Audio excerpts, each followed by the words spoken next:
Looking for one app to trade both stocks and crypto in 2025? eToro might be exactly what you need.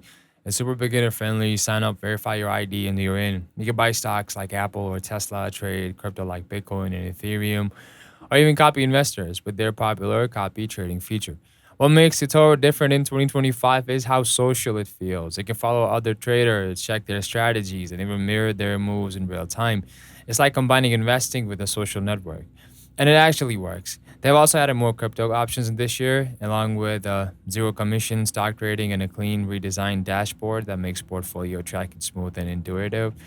For beginners, it's easy. For more advanced users, there's charting, analysis tools, and multi-asset support all in one place. The only downside is crypto spreads can be a bit higher than some pure exchanges, but for all-in-one platform is still solid value.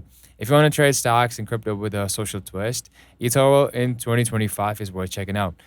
Like, follow, and stay tuned for more reviews just like this. And subscribe this.